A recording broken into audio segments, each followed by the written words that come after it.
Bom, pessoal, segunda aula então da nossa sequência sobre a montagem de projeto elétrico, tá? A gente vai falar hoje sobre cargas dos pontos de utilização. O que seria isso? Por exemplo, dentro de um cômodo, quais os pontos de utilização que a gente teria basicamente? Primeiro, o ponto de iluminação, seria um ponto de utilização, seria um consumo de potência, um consumo de energia daquele cômodo, como as tomadas, né? No ponto de iluminação a gente vai ligar a lâmpada e nos pontos de tomadas a gente vai ligar o aparelho que a gente necessitar no momento. Então todos esses seriam os pontos de utilização. Esses pontos de utilização, a gente precisa dos valores dele em watts ou VA. Então, as cargas do ponto de utilização, elas são dadas sempre em watts ou VA. Esses valores de watts ou VA são a potência absorvida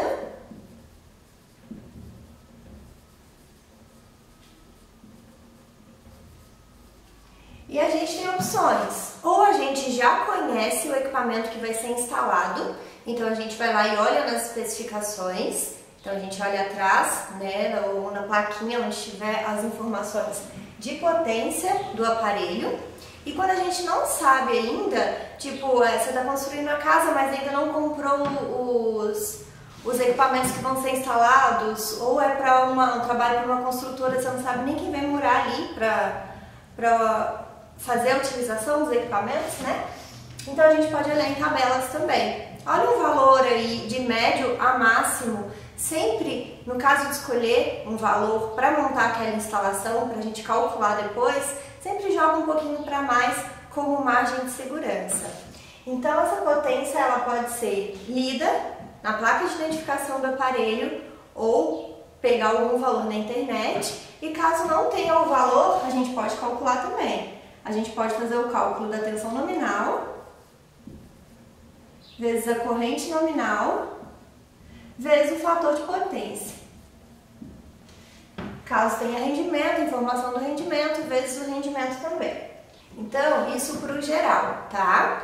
Tanto o circuito de iluminação quanto o circuito de tomada, a gente tem que fazer esse levantamento. Na aula de hoje, a gente vai falar um pouquinho mais sobre o circuito de iluminação. Como que a gente faz o cálculo, dependendo de cada cômodo. Como que a gente procede, então, para fazer esses cálculos, para fazer o levantamento dentro de um circuito de iluminação? Primeira coisa, a gente tem que olhar a norma, tá? Com relação ao número de tomadas, a gente pode seguir a norma e ainda aceitar a sugestão, né, do cliente com relação à quantidade de tomadas que a gente vai utilizar. Agora, com relação à iluminação, às vezes é mais difícil para o cliente passar para a gente o que ele quer. Ele tem a consciência da potência que necessita de cada lugar. Então, segue a norma direitinho, tá? E aquela coisa, na dúvida, sempre coloca um pouquinho para mais, não coloca para menos. O que a norma fala pra gente com relação ao circuito de iluminação? Com relação à iluminação, a gente vai ter duas regras para aplicar, dependendo da especificação, né, das características do cômodo que a gente vai analisar. Então, a gente pode ter um cômodo que seja de até 6 metros quadrados, então menor ou igual a 6 metros quadrados, e a gente vai ter outra regra para cômodos que são maiores que 6 metros quadrados. O que a norma pede pra gente? Tudo que a norma pede é mínimo, tá? Então, se quiserem aumentar essa quantidade, tá de boa, mas menos que isso, não. Com relação a cômodos menores que 6 metros quadrados, menores ou iguais a 6 metros quadrados, a norma pede pra gente uma potência de luz de 100 VA. Lembrando que isso é no mínimo. Outra coisa importante, esses 100 VA, eles não precisam estar em um único ponto de iluminação não, tá? Eu quero às vezes dividir isso em 2 pontos, então eu vou ter 2 pontos de 50, não vai ter a lâmpada de 50, a gente coloca em 60 VA. Lembrando, gente, que hoje a utilização bastante de lâmpada de LED, então a gente pode fazer essa conversão, tá? Daí a gente pode converter esse valor de potência, pegando o valor de iluminação, né? Que na regra geral aqui tá para uma lâmpada fluorescente, a gente pode fazer a conversão para as lâmpadas de LED, certo? Só converter a potência, quanto equivale de potência da lâmpada fluorescente para a potência da lâmpada de LED e fazer essa conversão. Então a potência de 100 VA, no mínimo, eu posso ter um ponto com esse 100 VA inteiro de potência, ou eu posso dividir esse 100 VA em 2, em 3, em quantos pontos eu quiser. Então, por exemplo, eu posso pegar a lâmpada de 50 fluorescente, não tem? Eu posso fazer 2 lâmpadas de 60 VA, por exemplo. Porque a norma me pediu, no mínimo, 100 VA. Aqui eu teria 120, beleza, tá dentro da norma. E para circuito, para quando o cômodo é maior do que 6 metros quadrados, o que a norma pede pra gente? 100 VA para os primeiros 6 metros quadrados, mais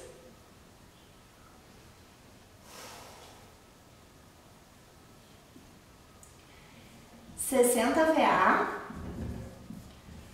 para cada 4 metros quadrados inteiros. Vamos analisar isso daqui. O que a norma quer falar pra gente quando ela fala desses mais 4 metros quadrados inteiros. Vou colocar um exemplo. Imagina que a gente tem um cômodo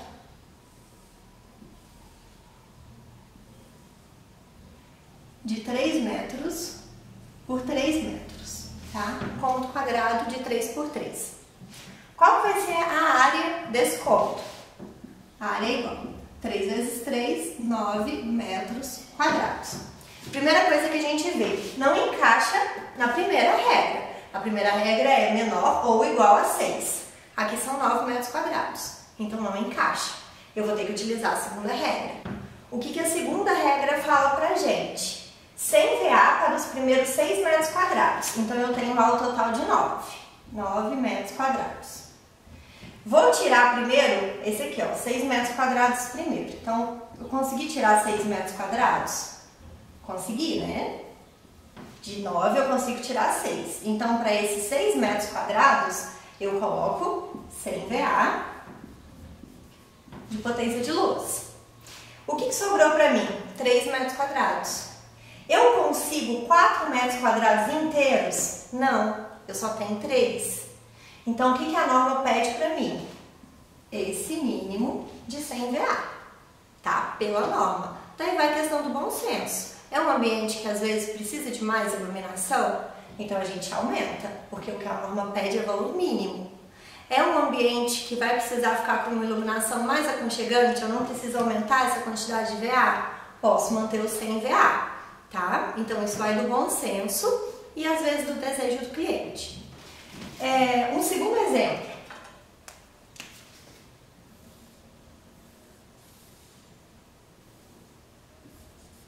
Metros por 4 metros. Qual seria a área desse cômodo? 4 vezes 4, 16. Então, a área, 16 metros quadrados. Vamos fazer a análise. A gente já viu que foge a primeira regra. Não é menor ou igual a 6 metros quadrados. É maior do que 6 metros quadrados. Então, vamos colocar aqui pra gente analisar. 16 metros quadrados. O que a norma pede? 100 VA para os primeiros 6 metros quadrados. Então, eu vou tirar aqui, ó. Vou tirar os primeiros 6. Sobrou 10. Então, desses 6 que eu tirei, a norma mandou acrescentar 100 VA de potência de luz. Sobrou 10. Próxima parte da norma. 60 VA para cada 4 metros inteiros. Consigo tirar 4 aqui? 10 menos 4, 6. Se eu conseguir tirar 4, nesses 4 eu acrescento 60 VA. Do resultado, consigo tirar mais 4? Consigo. Então, eu vou tirar 4 de novo. Sobra 2. Aqui eu vou acrescentar mais 60 VA. Do resto, Eu consigo tirar 4 metros inteiros? Não consigo tirar, então terminou. Eu só vou somar aqui agora. 100 VA mais 60, 160 mais 60, 220 VA. É o que a norma pede para mim de mínimo de potência de luz para aquele conto, certo? Então é bem simples. Para a parte de iluminação, só essas duas regras, independente para qual cômodo da casa que for. Então tem menos que 6 metros quadrados, sem VA, acabou, não tem mais nada. Acima de 6 metros quadrados a gente tem que vir tirando. Para os primeiros 6 metros quadrados, sem VA. E para cada 4 metros inteiros de área, tem que ser inteiro, mais 60 VA. Depois a gente soma tudo. Lembrando que, por exemplo, esses 220 VA não precisa ser em um único ponto de iluminação não, tá? A norma não fala nada sobre esses pontos. Daí você vai distribuir da maneira que você achar mais conveniente ou ideal para aquele conto, tá joia? Próxima aula a gente vai começar a falar sobre as tomadas de uso geral e tomadas de uso específico. Até a próxima aula então, obrigada!